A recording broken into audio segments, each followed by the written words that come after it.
Buenos días a todos, estamos aquí en Rumiñahui Radio.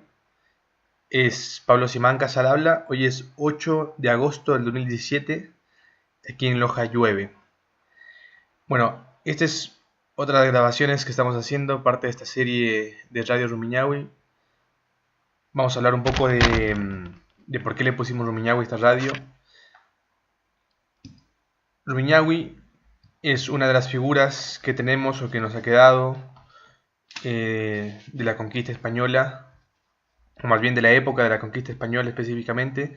Rumiñahui era hijo de Huayna Cápac, era un líder militar, también social, incluso religioso del antiguo imperio inca, que para ese entonces ya tenía bajo su poder al reino de Quito, o de los Quitus.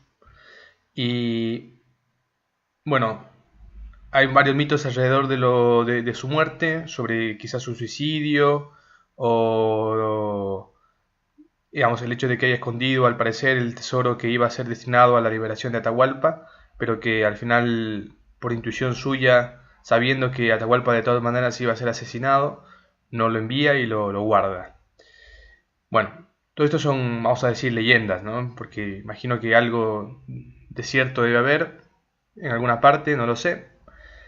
Eh, pero para mí es resaltante la idea de la valentía, que es una actitud o una virtud heroica, heroísmo que con el triunfo de la moral burguesa desaparece, porque ya no el héroe se solaza, se anima en lo imprevisto, en lo que es difícil, en lo que es mayor, a pesar de que no tenga tanto sentido o no tenga ningún rédito para sí, incluso a veces tiene que sacrificar su vida en pos de eso que él cree que es, o ella cree que es bueno para sí o para su gente. En cambio, en la moral burguesa no. En la moral burguesa todo tiene que ser redituable. Si algo no te reditúa, no es válido. Entonces es meramente comercial el intercambio. A diferencia de una moral heroica, en la que el héroe no importa que no nos reditúen, siempre que en realidad el rédito suyo es espiritual, es moral, entonces no hay problema si es que no recibe oro por sus actitudes. Entonces, en vista de eso, de un hombre que tuvo que sacrificarse, o que se sacrificó por decisión propia y que tuvo que liderar no la conquista, sino la pérdida de su territorio. Y aún así luchó hasta el final, imagino yo. Aunque ya se haya suicidado o ya haya sido asesinado, tuvo que luchar en contra de algo que estaba evidentemente perdido, ¿o no? Entiendo que estaban luchando dirigidos por Rumiñahui las huestes que todavía defendían al imperio inca, y por otro lado estaban los españoles asociados con los cañaris, y que por el producto de la explosión del volcán Tungurahua no se asustaron los combatientes del lado incaico y huyeron. Entonces digamos que al parecer esa batalla estaba siendo ganada, uno nunca sabe, ¿no? Lo mismo decían de la batalla de Ecuador con Perú, en la guerra de Ecuador con Perú y demás. Bueno, la verdad que no lo sé. A pesar de que lo haya leído, no creo demasiado en los historiadores o en las cosas que leo sobre lo que se dice. Por ejemplo, a mí en escuela siempre me hablaron de que Atahualpa era quiteño, ¿no? O que había nacido en Quito. O por lo menos, claro, sí, en Quito.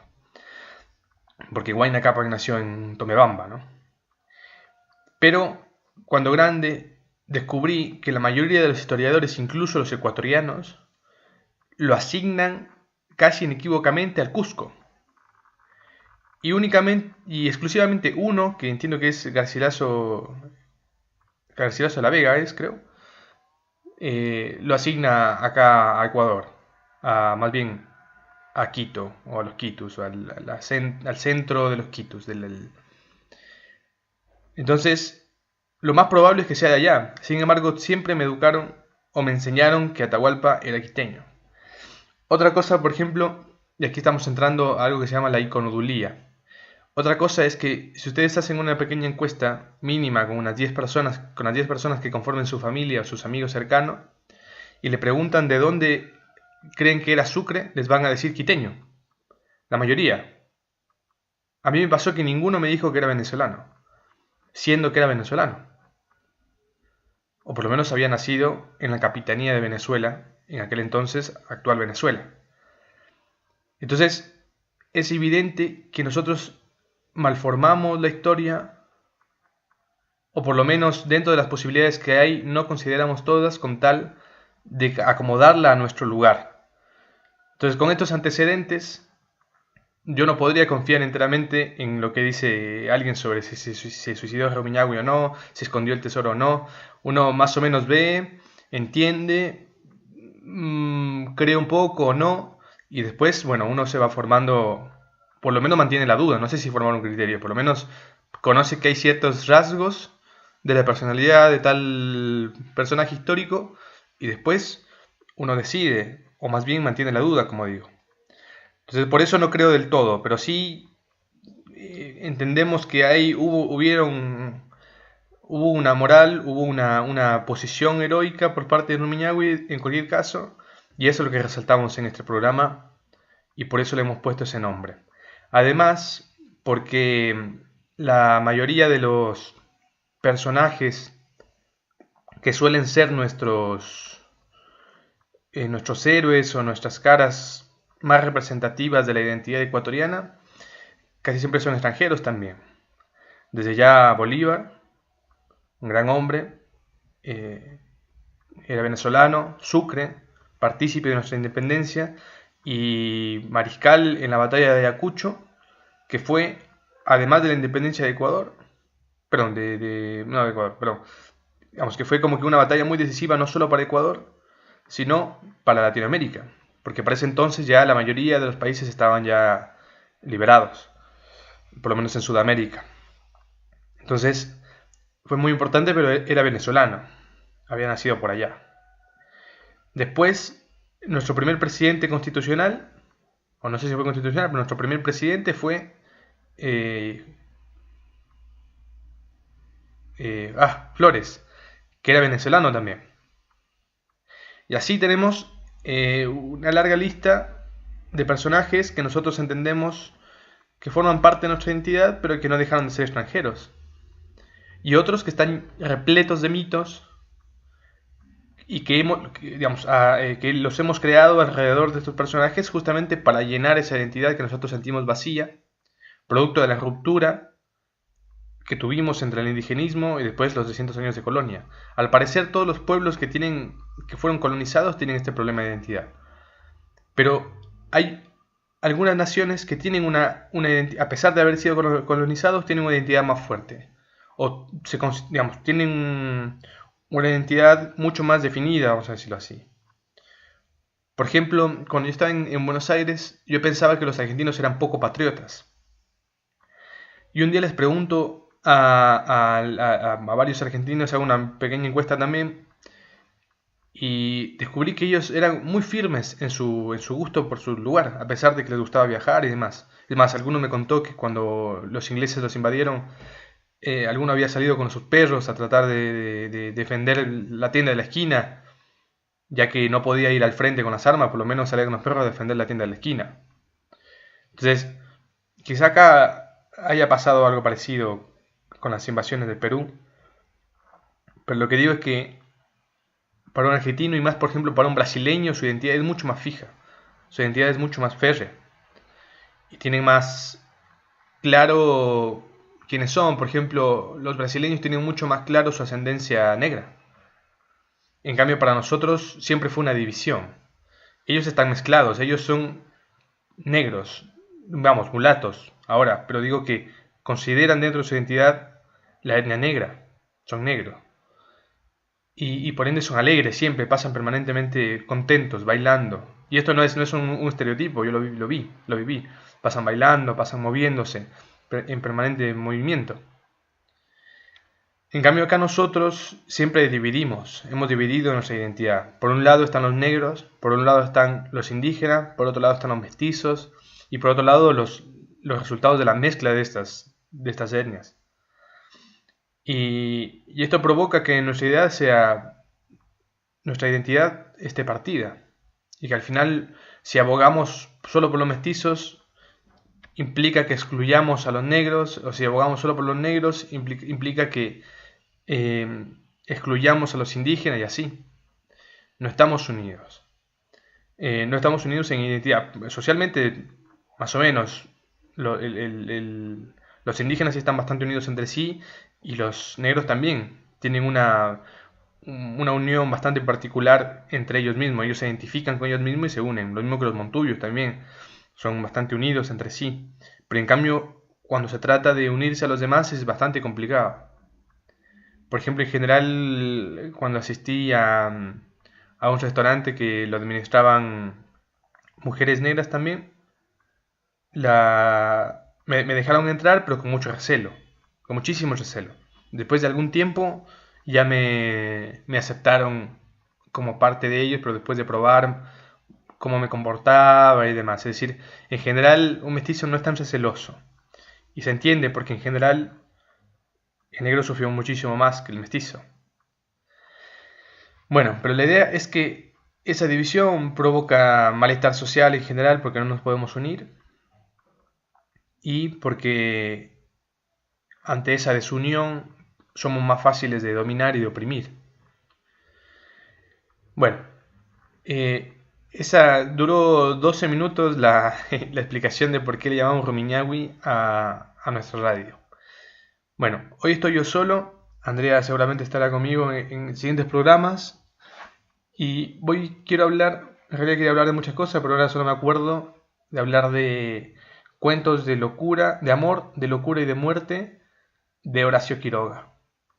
Bueno, aquí en Loja, y no sé si en otra parte del país, fui a Cuenca a una librería de libros usados que hay en el centro de la ciudad, cerca del Parque Central, allá en Cuenca, y me costó mucho conseguir literatura clásica que me parezca relevante. Compré nada más este libro de Horacio Quiroga, encontré la Eneida de Virgilio, y no me acuerdo qué otro libro. Pero además, no sé, había muchos repetidos también. Entonces me hace pensar que tampoco hay muchos libros que a mí me parezcan que son relevantes. Y ahora vamos a hablar justamente de eso, de por qué creo que son relevantes.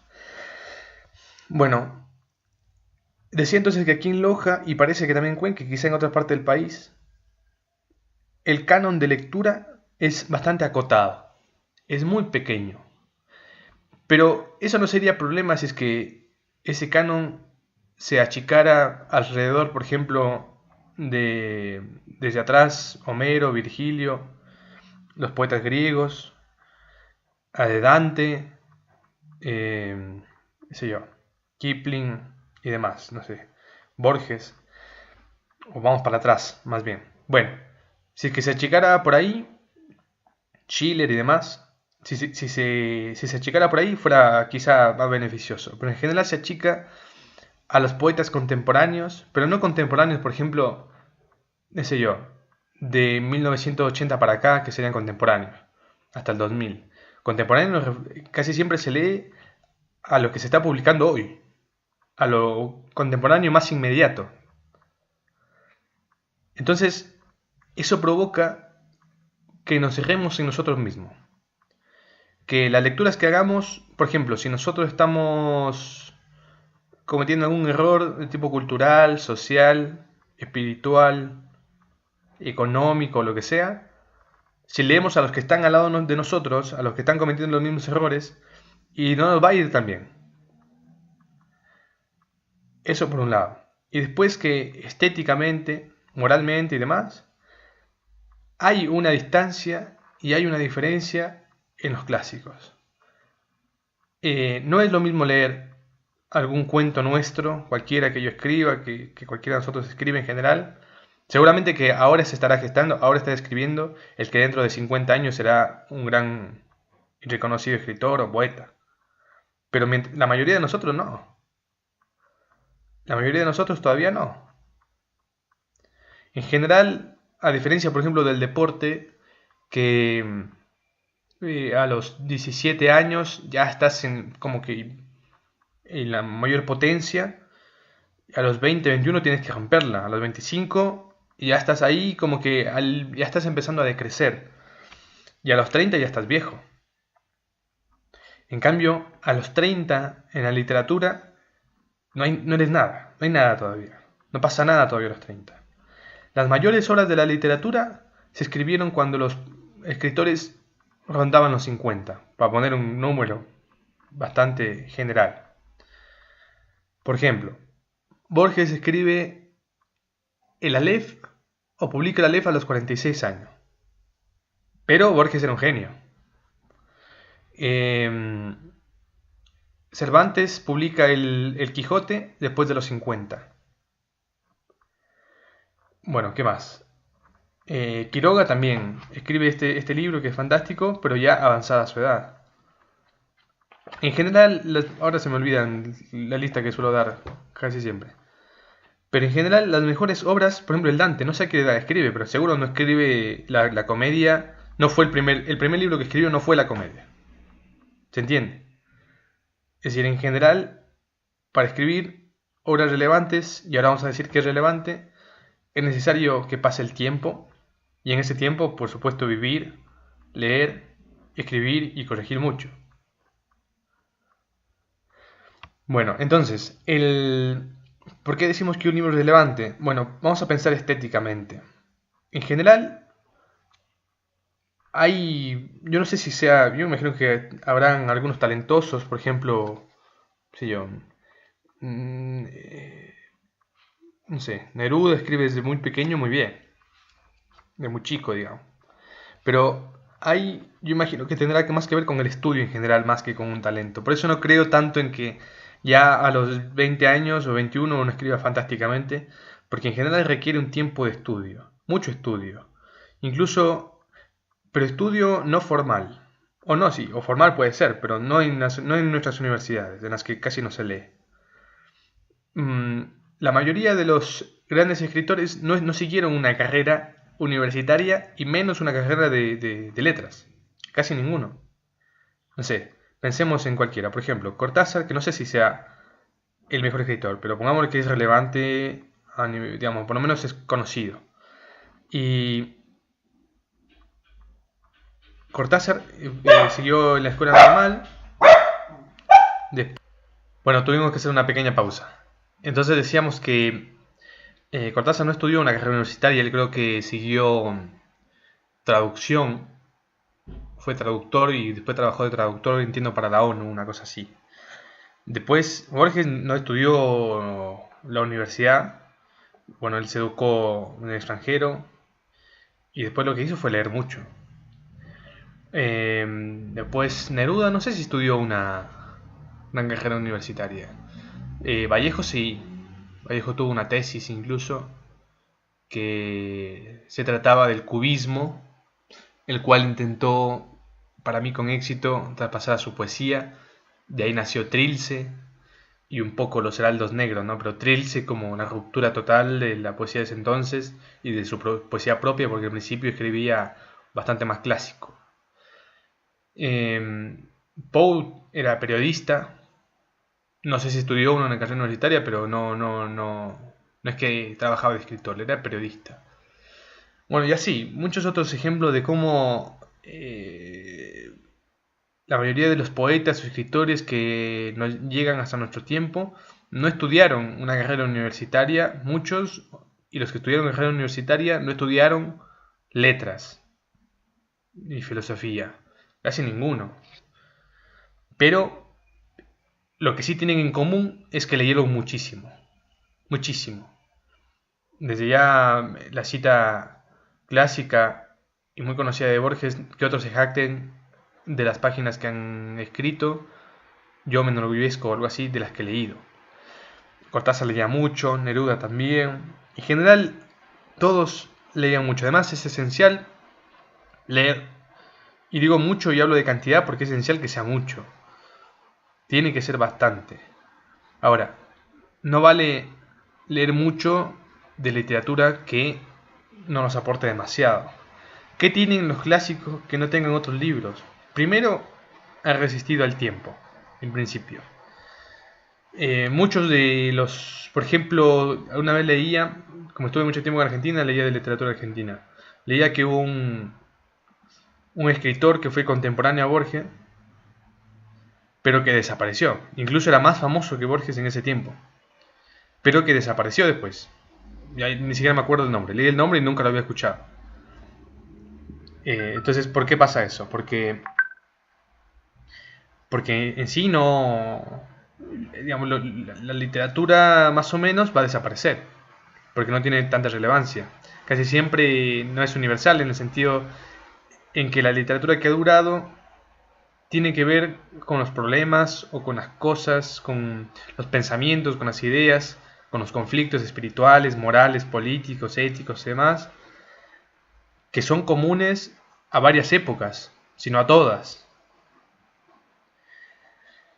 Por ejemplo, el Apología de Sócrates o el banquete del banquete, los dos escritos por Platón.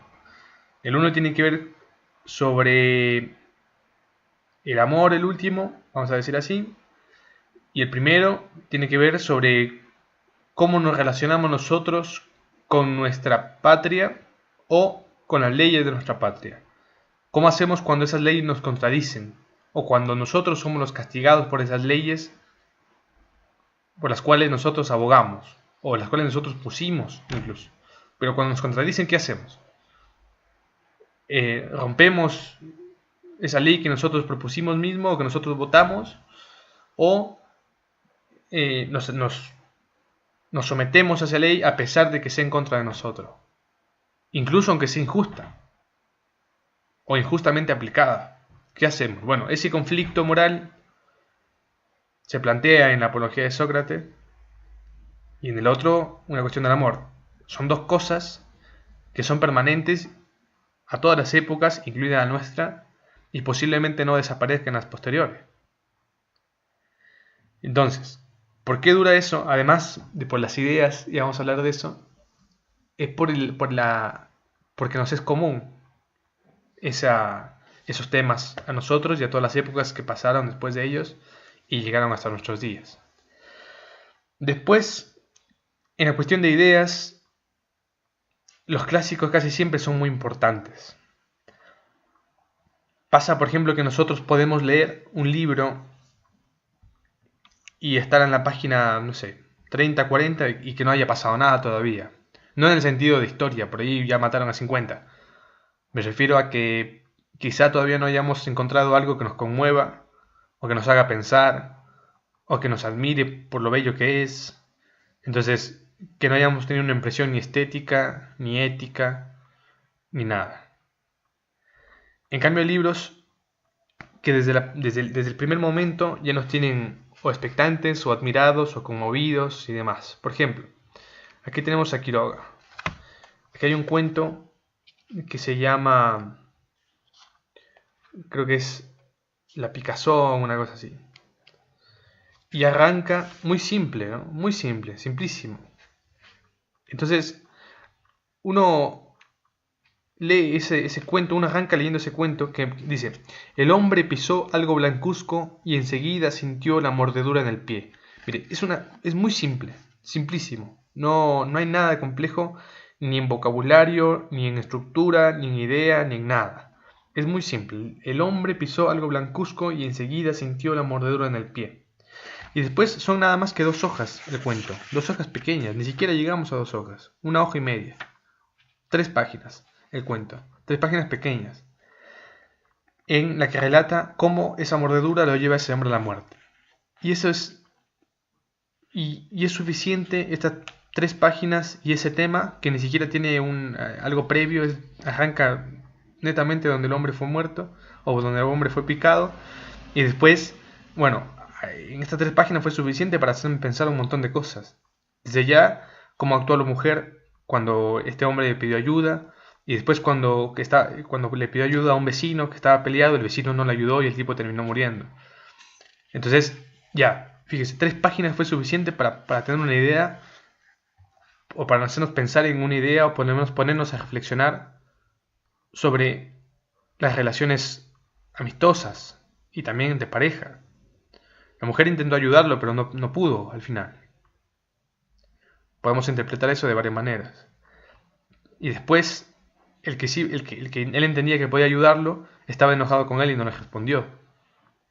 Entonces, ¿a cuántas personas o a quiénes nosotros, por haberlos ofendido, por haberlos molestado, por haberles hecho daño, de alguna manera, este momento no les podríamos pedir ayuda?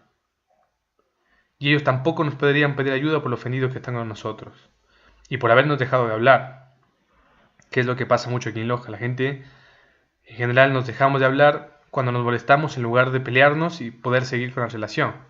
Porque cuando no decimos lo que nos pasa, casi siempre caemos en la indiferencia y terminamos sin relacionarnos.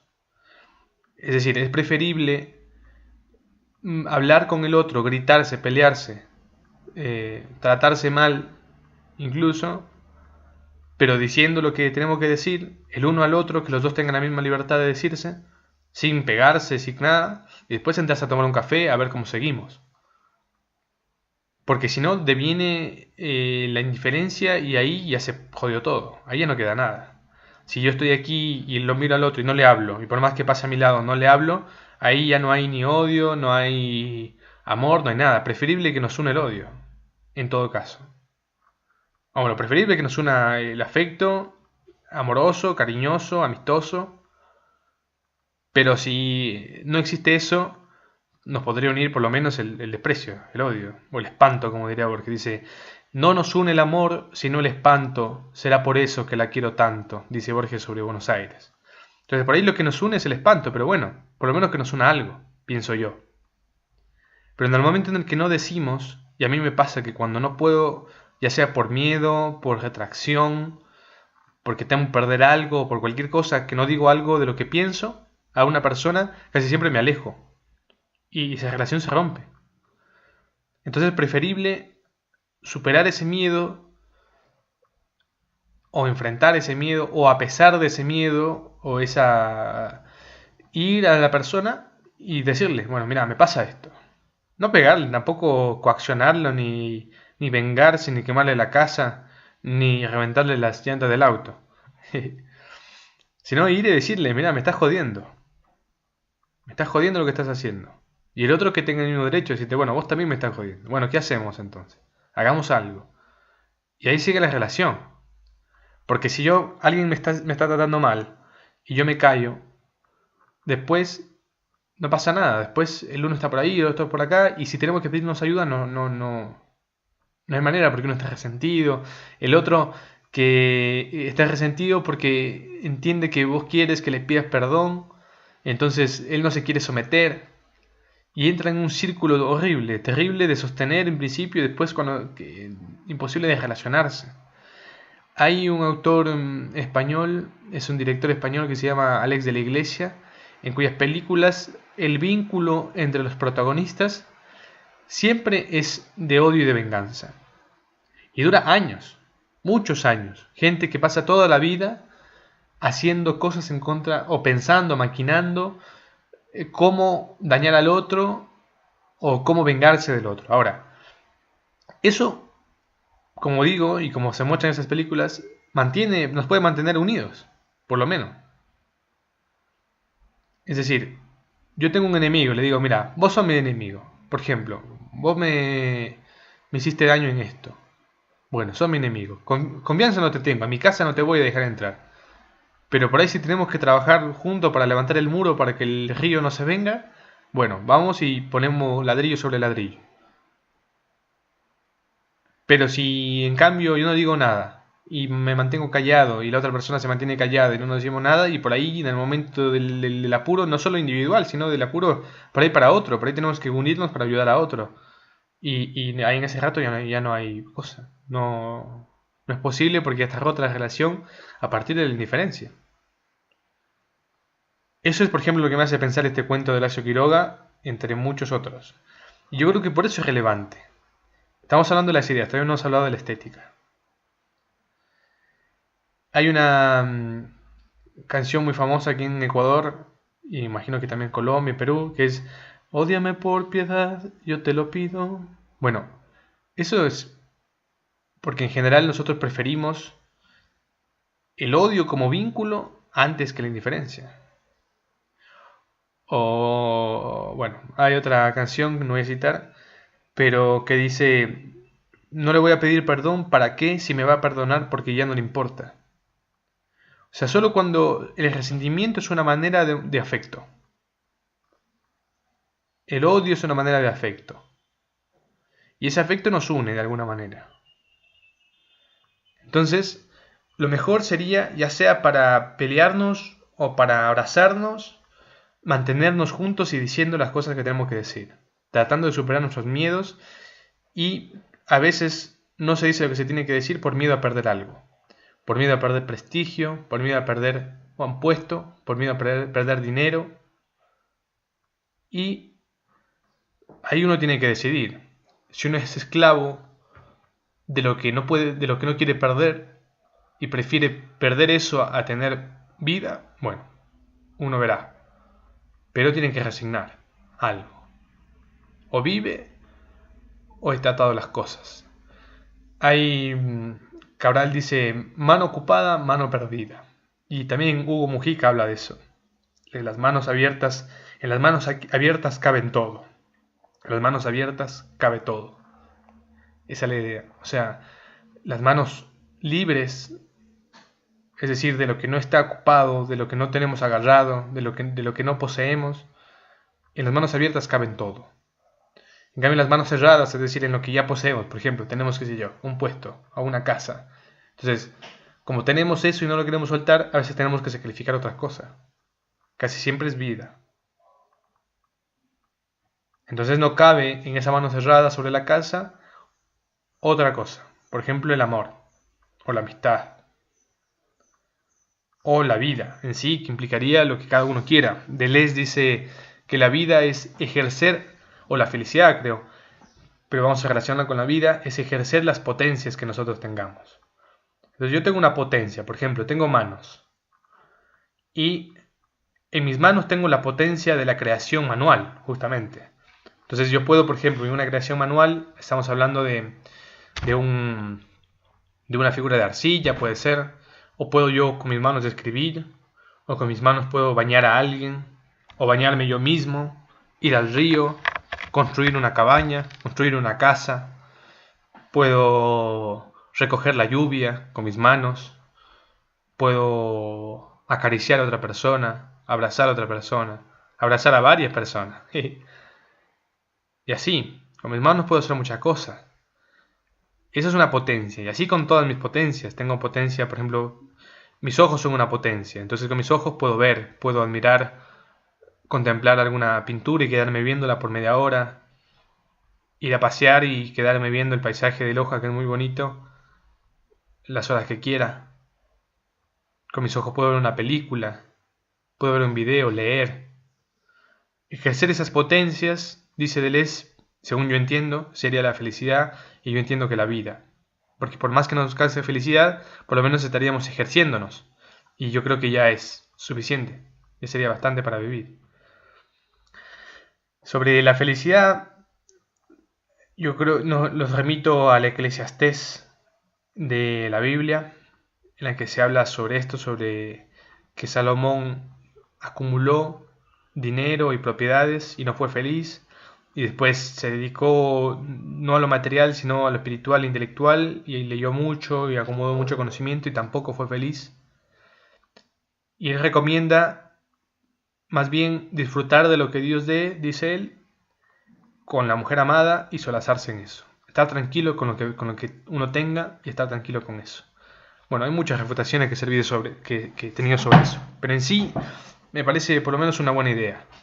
Primero hay un poco de resignación en el sentido de aceptación. No me acuerdo de dónde leí que decía, no hay nadie más completo que el que está satisfecho. ¿Se entiende?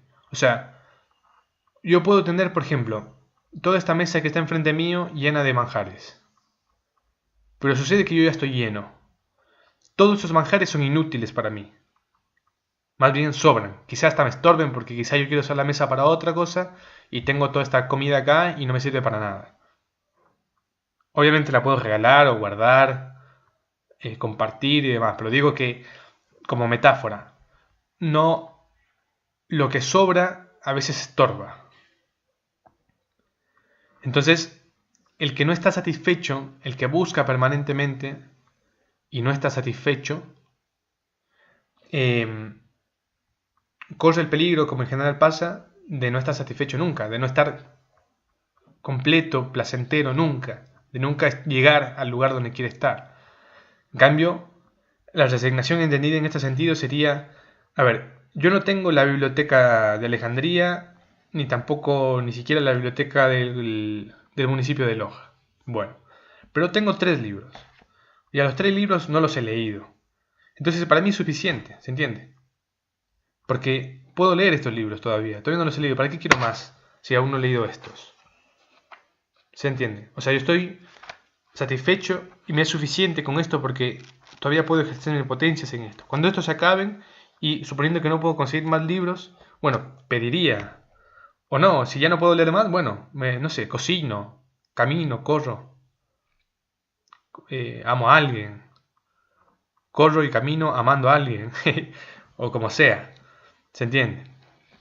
Bueno, entonces el ejercicio de las potencias, la felicidad, estamos hablando de las grandes obras, ya hemos citado varias, desde ya la Biblia, Horacio Quiroga, Hugo Mujica, argentino, una poesía fantástica, muy buena, muchas veces es complicado todavía, porque bueno, falta vivir y falta leer mucho por mi parte, así que bueno, hago esto, por ejemplo, hago esta radio y hablo con ustedes a través de este medio, un poco porque cuando hablo ensayo mis ideas, pienso, me doy cuenta también de lo que me falta, por ejemplo, cuando digo no sé, o estoy diciendo algo y digo, mira, esto no sé, entonces me doy cuenta de lo que no sé también, y eso me puede permitir a mí ir a investigar, ir a ver, ir a saber.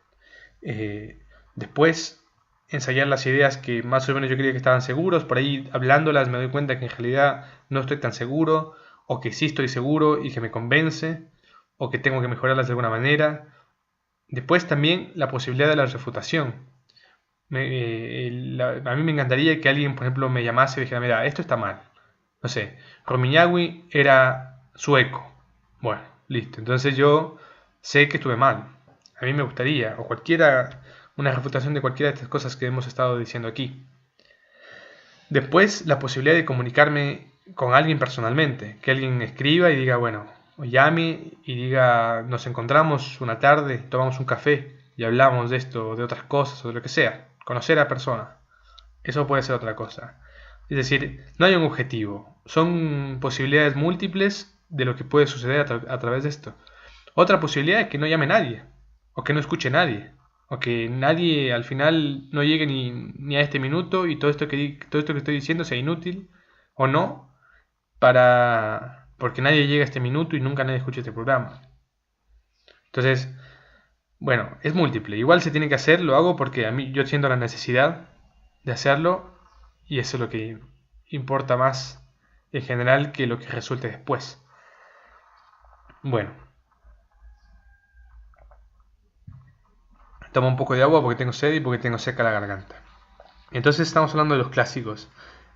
En cuestión estética, casi siempre los clásicos son superiores en general. Por ejemplo, en vocabulario, en estructura, en el uso de los verbos.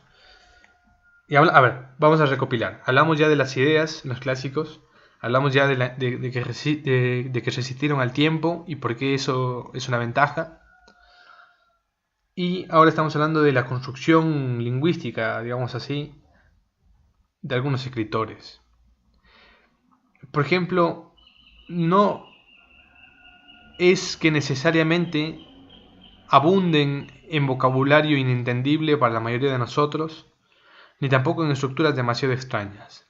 En la poesía igual es más fácil o es más frecuente encontrar algunos quiebres totales de la sintaxis, incluso de la semántica y de la estructura general del lenguaje. En la prosa es más complicado, pero hay algunos ejemplos como el Ulises de Joyce, que la verdad que me dejaron loco, no lo pude terminar de leer porque me fue difícil. Bueno, pero aquí, por ejemplo, en Quiroga, que es el libro que tengo a mano, eh, hay una estructura bastante, voy a decir, limpia en todo. Y uno se siente agradecido por ir leyendo porque estéticamente es fantástico. La construcción de las oraciones es limpia, uno las entiende suavemente, uno las entiende, uno puede ir sintiendo cada cosa que va diciendo con tranquilidad y llega al final y hay en medio conmociones, pero no provocadas por hipérboles inútiles, sino por el decir justo de lo que tiene que decir. Es decir, casi siempre nosotros acudimos a la hipérbole para exaltar algo porque creemos que por sí mismo no es exaltable. Pero Quiroga no comete ese error y dice lo que tiene que decir, lo dice muy bien y con eso es suficiente para que nos conmovamos, o para que nos haga pensar, o para que nos parezca bello. Entonces, para mí es más resaltable, o vamos a decirlo así, dudo cuando leo algo que requirió de demasiadas palabras para decir alguna cosa, o de palabras demasiado complejas, lo mismo que en la poesía. No es que descree el vocabulario, al contrario, creo que mientras más vocabulario uno va a ser más preciso en el momento de decir algo. Y va a sonar mejor. Y sobre la precisión del lenguaje es importante, a mí me parece que es importante. No es a veces algunas personas me reclaman de que busque, no de que busque, o de que pretenda, de que me especifiquen ciertas cosas, palabras o frases que dicen, porque para mí tienen diferentes sentidos. O tienen al mismo tiempo, son ambiguas, o tienen 3 o 4 sentidos, los cuales incluso en mi mente los repaso, y no sé en verdad a cuál se refiere.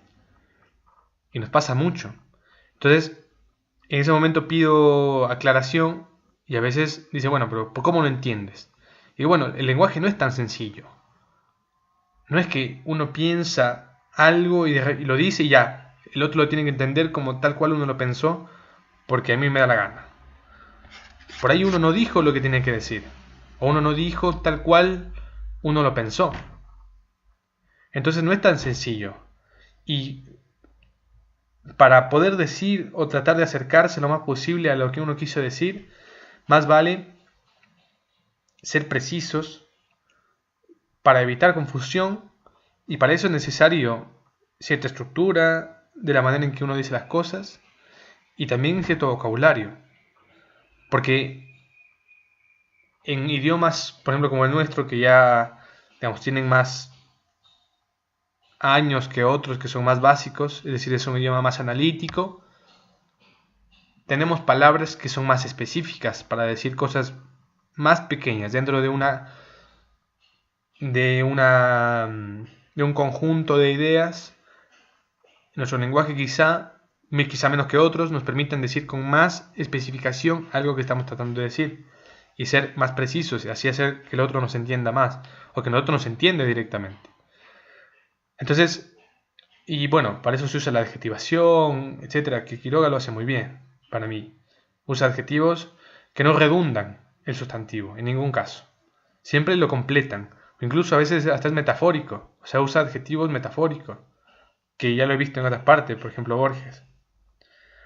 Entonces, hay mucho de relevante en cuestiones estéticas, éticas, intelectuales en los clásicos. Y así, en muchas cosas, por ejemplo, no sé, estaba leyendo el otro día el Decameron de Boccaccio. La forma en que dice las cosas. Ahora, el fondo también habla mucho, o sea, sobre, por ejemplo, a mí me hizo pensar un cuento sobre cuando un padre se despojaba de los hijos, para que estos hijos vivan bien.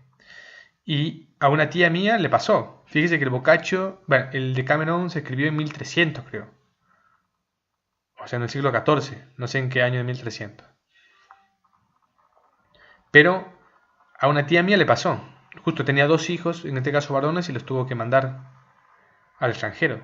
O ella decidió mandarlos al extranjero. Y después ella fue a buscarlos. tal cual pasó en el cuento. Estamos hablando de que 700 años después y ese cuento está vigente. Y nos hace pensar, bueno, ¿qué haría uno si uno tuviera un hijo? O no, u otra cosa que uno ame. Otra cosa no, digo, otra persona, me refiero. O a qué personas que uno ame, pero que uno por necesidad tenga que despojarse de ellos. ¿Uno se despojaría o intentaría seguir a pesar de todo? Bueno, ese es un conflicto. Y ese cuento nos muestra una de las posibilidades del desenlace, si es que hubiese, de ese conflicto. Y de ahí es su relevancia. Porque es un conflicto que existe, que es dramático, porque implica despojarnos o deshacernos, por lo menos temporalmente o quizá definitivamente, de gente que amamos. O que está a nuestro cargo y que son pequeños todavía y que ponemos en manos de otro. ¿Uno lo haría? No sé. Eso habría que pensar. Bueno, entonces, a ver, ¿qué otra cosa estuve leyendo de clásicos ahora? El Ulises de Joyce, ya dije algo de literatura ecuatoriana también.